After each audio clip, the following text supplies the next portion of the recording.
이 시간 우리 생명의 삶 5월 17일자 본문의 말씀을 가지고 구원의 은혜를 나누는 기쁨이라는 제목으로 하나님 말씀 나누겠습니다.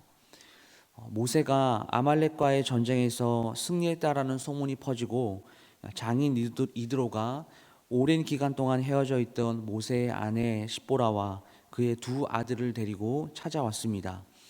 오늘 본문의 첫 번째 포인트는 3절과 4절 말씀에 모세의 아들에 대한 설명이 자세히 기록이 되어 있다라는 점입니다. 이것이 의미하는 바가 있습니다.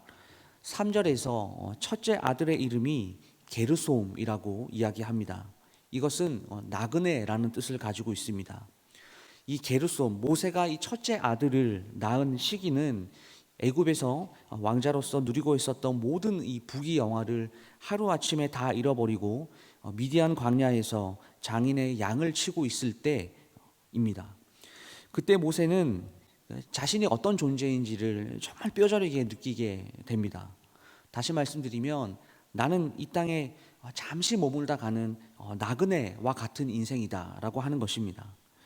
히브리서 11장 24절에서 26절까지의 말씀을 보시게 되면 모세 자신이 나그네와 같은 존재라는 것을 왕궁에 있을 때부터 의식하고 있었음을 알 수 있습니다.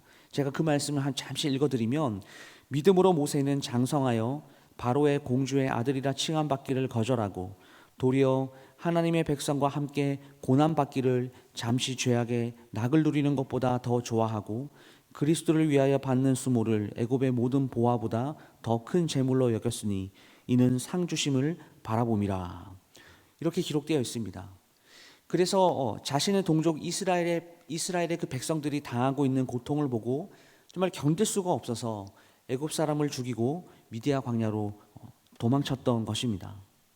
모세는 어떤 생각을 가지고 있었을까요? 이 땅에 소망을 두고 살지 않았고 하늘나라를 바라며 소망하며 살았습니다. 그렇기 때문에 애굽의 모든 부귀영화를 과감하게 포기할 수 있었던 것이죠. 그리고 그는 백성들과 함께 고통받는 것을 선택합니다. 그렇게 자신을 이 나그네로 인식하며 살았던 모세는 이제 때가 되어서 이스라엘의 지도자로 세워지게 됩니다. 사랑하는 여러분, 하나님께서 사용하시는 사람들은 자신이 누구인지, 내가 어떤 사람인지 분명히 인식하고 있는 사람들입니다. 그리고 이 땅에 소망을 두고 사는 사람이 아닌 하늘나라를 소망하며 이 땅을 거룩한 그리스도인으로 살아가는 그런 사람들을 우리 하나님께서는 오늘날 찾고 계신다라는 것이죠. 이 사실을 기억하시는 모든 성도님들 다 되시기를 간절히 소망합니다. 4절 말씀을 보시게 되면 둘째 아들의 이름이 등장합니다. 엘리에셀이라고 합니다. 이 이름의 뜻은 하나님의 도우심이라는 뜻입니다. 모세가 이렇게 아들의 이름을 지은 것은 하나님께서 나에게 그리고 우리에게 이스라엘 민족에게 베풀어 주신 그 은혜를 잊지 않고 늘 기억하기 위해서 그 하나님의 은혜에 대하여 감사와 찬송을 돌려드리기 위해서 아들의 이름을 이렇게 지었습니다. 여러분, 모세가 이 둘째의 이름을 부를 때마다 엘리에세라 이렇게 부를 때마다 하나님께서 우리에게 베풀어 주신 은혜가 무엇인지를 항상 되새기고 기억하지 않았겠습니까? 나와 우리 민족을 어떻게 도우셨는지, 어떠한 기적을 베푸셔서 지금 이렇게 출애굽을 시키셔서 이 광야 가운데서 하나님이 살게 하셨는지, 우리 민족을 어떻게 사랑하셨는지 그 은혜를 늘 기억했을 것입니다. 우리도 하나님의 도우심의 그 은혜를 늘 기억하고 되새겨야 합니다. 그래야 불평하지 않을 수 있고 하나님을 생각하며 이 세상의 어려움을 이길 수 있는 그 능력과 힘을 공급받게 됩니다. 이렇게 사역을 하다 보면 어려운 상황을 맞이할 때 불평을 쏟아내는 사람들을 보게 됩니다. 특별히 지금 우리 교회도 참 힘든 시기를 지니고 있지 않습니까? 이때에 불평하지 않고 절망하지 않고 포기하지 않으려면 그 하나님의 도우심의 은혜를 늘 기억해야 하는 것입니다. 우리 교회 가운데, 우리 가정 가운데, 내 자신 가운데 그렇게 놀랍게 베풀어 주신 하나님의 은혜가 무엇인지 기억하고 되새길 때 우리의 입술로는 하나님을 찬양하는 신앙 고백이 있게 될 줄 믿습니다.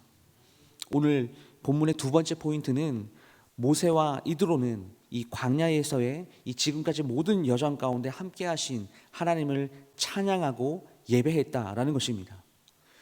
광야에서 죽지 않고 살아남은 것, 그리고 전쟁에서 승리한 것, 이 모든 것이 우리 이스라엘 민족의 어떤 대단함과 어떠함으로부터 온 것이 아니라 그 모든 승리들이 하나님께로부터 왔다라는 이 정확한 인식, 그것이 모세와 이드로에게는 있었다라는 것이죠. 그래서 오늘 어떠한 고백을 하고 있습니까? 여호와를 찬송하리로다라는 고백을 하고 있는 것입니다. 우리 민족이 이렇게 하나님의 도우심이 없었다면 절대 여기까지 올 수 없었습니다. 우리 민족은 하나님 없이는 아무것도 할 수 없는 나약한 민족입니다. 그런 우리를 하나님의 극적인 은혜와 사랑으로 애굽을 무사하게 탈출할 수 있도록 안전하게 도우셨고, 광야에서 하나님이 주시는 그 만나와 메추라기, 불기둥과 구름기둥이 아니었다면 우리는 광야에서 모조리 다 죽었을 것입니다. 하나님, 우리 민족을 이렇게 보호하여 주셔서 승리케 하셔서 감사합니다. 하나님 찬양합니다. 인생에서 가장 밑바닥에서 그 절망 가운데 있는 이스라엘 민족들이 눈을 들어 보니까 하나님이 거기 계셨던 겁니다. 그래서 우리 민족을 이렇게 도우셨다라는 그 하나님의 은혜를 기억할 수 있었던 것이죠. 모세와 이드로는 그 하나님을 바라본 것입니다. 영적인 눈을 떠서 말이죠. 말씀을 마무리합니다. 사랑하는 여러분, 오늘 모세를 이 극적인 반전으로 이끄셨던 하나님께서 우리 개인과 우리 교회를 그렇게 이끌어 주실 줄 믿습니다.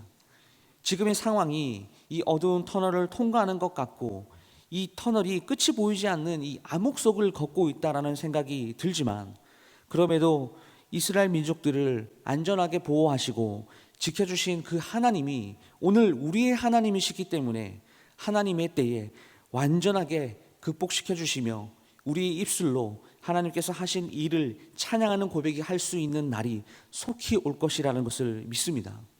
그러므로 우리가 해야 할 일은 무엇입니까? 오늘 모세와 같이 이 썩어질 이 땅에 목을 메고 살아가는 것이 아니라 우리의 소망이 천국에 있다라는 사실을 인식하며 사는 삶, 그리고 하나님께서 우리에게 베풀어 주신 그 놀라운 사랑과 그 은혜를 기억하고 늘 되새기는 삶, 내 인생의 모든 주권이 하나님께 있다라는 것을 믿고 하루하루를 최선을 다해 주님을 사랑하고 이웃에게 그리스도의 사랑을 전하며 사는 삶, 하나님께서는 우리의 모든 기도를 들으신다라는 믿음을 가지고 이 어려운 상황 속에서 불평분만을 쏟아내기보다는 무릎으로 엎드려 하나님의 도우심을 구하는 우리의 기도, 바로 이러한 신앙의 모습이 우리에게 있어야 할 줄 믿습니다. 오늘 하루 우리가 이렇게 살기 원합니다. 하나님을 찬양하는 우리의 입술이 되기 원합니다. 그리하여서 하나님의 극적인 도우심의 역사를 우리의 일상의 삶 속에서 경험하며 하나님이 목적하신 그 의도대로 오늘의 삶을 살아가시는 사랑하는 모든 성도님들 될 수 있기를 주님의 이름으로 축원합니다.